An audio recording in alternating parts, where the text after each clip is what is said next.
আল্লাহ আমাদেরকে এই ধর্ম এজন্য দেননি যে আমরা পরিবেশ থেকে লুকিয়ে থাকব। আল্লাহ আমাদেরকে এই ধর্ম দিয়েছেন পরিবেশকে পরিবর্তন করার জন্য। এজন্যই আসলে তিনি এই ধর্ম প্রদান করেছেন। এই ধর্ম ফিতনা থেকে পালিয়ে যায় না, বরং ফিতনাকে নির্মূল করে দেয়। এই ধর্মটির ভূমিকা এটাই। এজন্যই আল্লাহ এটাকে বলেছেন আমাদের পিতা ইব্রাহিম আলাইহিসসালামের মিল্লাত, দিন বা ধর্ম।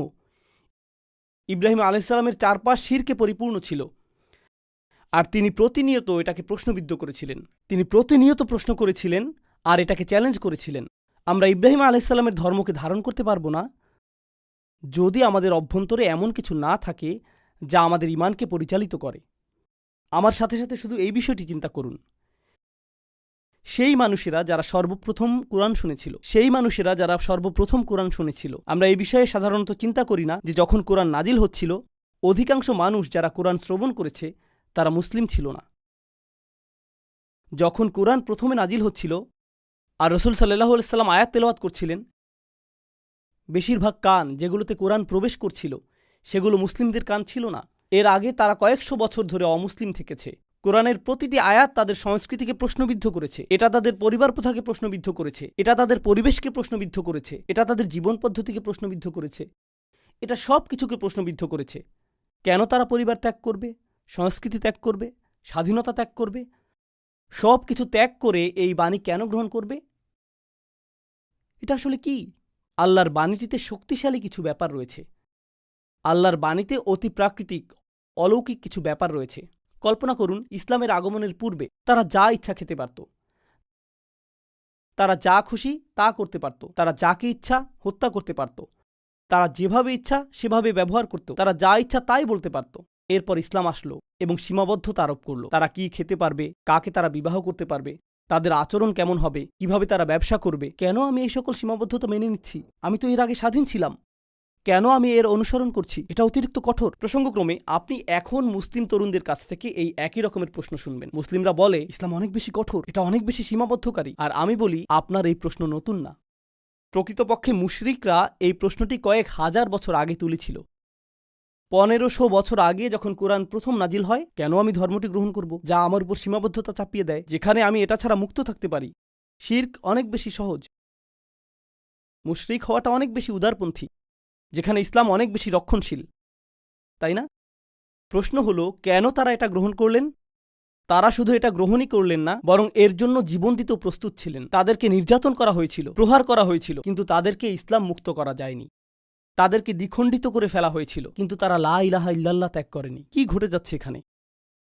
এমনকি তাদের পরিবার তাদের কাছে এসে বলেছে, কুনতা ফিনা মারজুয়া, আমরা তোমাকে ভালোবাসতাম, তোমার প্রতি আমাদের আশা ভরসা ছিল, কেন তুমি এরকম হয়ে গিয়েছ? তোমার ভেতরে কোন জিনিসটা পরিবর্তিত হয়ে গিয়েছে? কোনো একটা জ্ঞান তাদের কাছে এসেছিল, যার দ্বারা তারা বাইরের মিথ্যাগুলোকে দেখতে পারছিলেন। এরপর এখন তারা সত্যের প্রতি দৃঢ় প্রতিজ্ঞ। এটা শুধু তখনই ঘটবে যখন কারো ভিতরে বাসীরহ থাকবে। তারা নিজেরাই দেখতে পারে যে এটা আল্লাহর বাণী, তারা নিজেরাই অনুভব করতে পারে যে এটা আল্লাহর বাণী। পৃথিবীতে অনেক মুসলিম রয়েছে, কোটি কোটি মুসলিম রয়েছে সারা পৃথিবী জুড়ে। যদি আমাদের বেশিরভাগ মানুষই শুধুমাত্র এজন্যই মুসলিম হই কারণ আমাদের পিতামাতা মুসলিম, কারণ আমাদের আশেপাশের পরিবেশ মুসলিম, তাহলে আমাদের ইসলাম সংকটের মধ্যে আছে। আমাদের ইসলাম সংকটের মধ্যে রয়েছে কারণ আশেপাশের পরিবেশ পরিবর্তিত হচ্ছে, আর যখন আশেপাশের পরিবেশ পরিবর্তিত হয়ে যাবে তখন ইসলামও পরিবর্তিত হয়ে যাবে। যেই জিনিসটি আমাদের ইসলামকে অব্যাহত রাখবে, আশেপাশের পরিবেশ পরিবর্তিত হোক বা না হোক, কোনো কিছু এটাকে প্রভাবিত করবে না যদি ইসলাম ভেতর থেকে আসে, বাইরে থেকে না। এটা ভিতর থেকে আসতে হবে। আমি আমেরিকায় থাকি, কখনো কখনো তরুণ ছেলেরা এসে আমাকে বলে, উস্তাদ, আমেরিকায় মুসলিম হিসাবে বসবাস করা আসলেই কঠিন। আর আমি বলি, আমার জীবনে এর চেয়ে অদ্ভুত কথা আর শুনিনি। আমেরিকায় মুসলিম হিসাবে বসবাস করা খুবই কঠিন। যখন 2+2=4 হয়, এটা ত্রিনিদাদে মেনে নেওয়া কঠিন না যে 2+2=4। আর কানাডায় এটা মেনে নেওয়া অধিকতর কঠিন না, অন্য কোনো স্থানেও এটা অধিকতর কঠিন না। আগুন উত্তপ্ত, আমেরিকাতে আগুনে হাত দেওয়া আসলেই অনেক কঠিন। না না না, আগুন উত্তপ্ত, তা যেখানেই থাকুক না কেন। সত্য তো সত্যই। আশেপাশের পরিবেশ আমার ঈমানকে দুর্বল করে দিবে।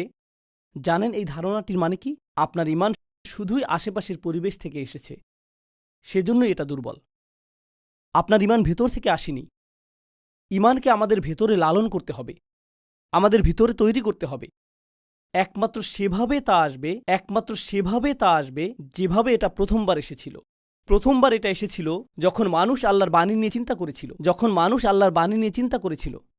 রাসূলুল্লাহ সাল্লাল্লাহু আলাইহি ওয়াসাল্লাম কোরআনের আয়াত তেলাওয়াত করেছিলেন। মানুষ চিন্তা করেছিল যে এই কথাগুলো আসলে কি, তিনি কি বলছেন। আর যত বেশি তারা এটা নিয়ে চিন্তা করেছিলেন, পৃথিবীকে তত নতুনভাবে আবিষ্কার করেছিলেন। এরপর আপনি আশেপাশের পরিবেশকে জাহান্নাম বানিয়ে ফেলতে পারেন, তারা ইসলাম ত্যাগ করবে না। আপনি পরিবেশকে নির্যাতনময় করে তুলতে পারেন, তারা ইসলাম ত্যাগ করবেন না। আপনি তাদেরকে গৃহহীন করে দিতে পারেন, তারা ইসলাম ত্যাগ করবেন না। আপনি তাদের প্রিয়জনকে ঘৃণিত জনে পরিণত করে দিতে পারেন, তারা ইসলাম ত্যাগ করবেন না। কোনো কিছুই তাদেরকে ইসলাম ত্যাগ করাতে পারবে না।